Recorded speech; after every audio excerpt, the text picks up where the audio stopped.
Eto mga ka-coded, meron tayo dito sa workshop ng argon bottle. Ito yung TIG torch. Ito naman yung regulator. At yun ang gagamitin natin na welding machine, yung maliit na yan.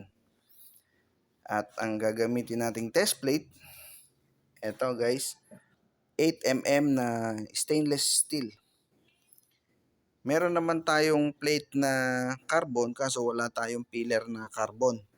Ang meron tayo, pillar stainless 1 meter, 1.6 yung laki. Maliit lang siya.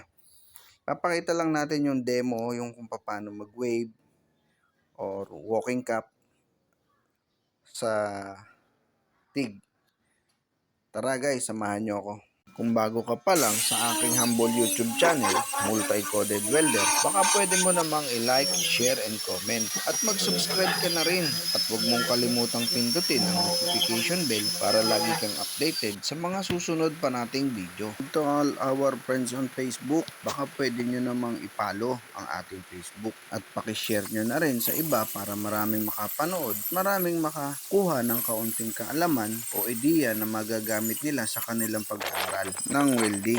Mga ka-coded, papakita ko rin nga pala sa inyo kung paano ang pag-supply ng filler, tama at saka mali. Ito guys, ang tamang pag-supply ng filler, yung dulo ng palm ng hinlalaki nyo. At ito naman yung mali na huwag nyong gagawin kasi maiksi lang yung supply niyan. Hindi katulad kapag yung dulo lang ng palm ng inyong daliri, mahaba ang supply, hindi kayo mauuhaw sa supply. Kaya ayan ang tama, yan yung gawin nyo.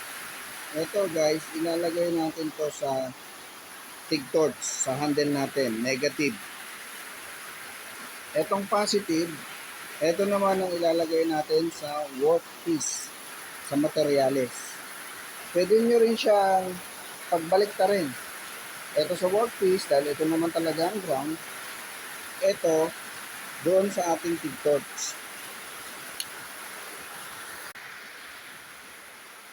Ayan guys, nailagay na natin doon sa pinaka clip ng TIG torch natin at ito yung dulo. Ito yung gagamitin natin panghinang para sa mga baguhang welder o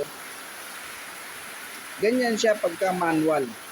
Manual lang itong gagamitin natin. Wala tayong automatic o high frequency. Kaya ang ipapakita lang natin sa inyo ay ang paggamit ng TIG torch na manual.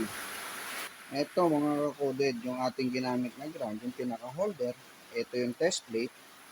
At kita nyo, may guhit siya para hindi tayo maligaw at masigurado nating tuwid yung ating welding. Ito mga ka-coded, yung ating welding machine. Ito yung switch niya, naka-smow tayo ngayon. Tataas lang natin yan dito sa TIG para magamit natin yung TIG.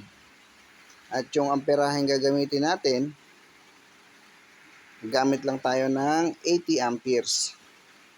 Okay guys, tara.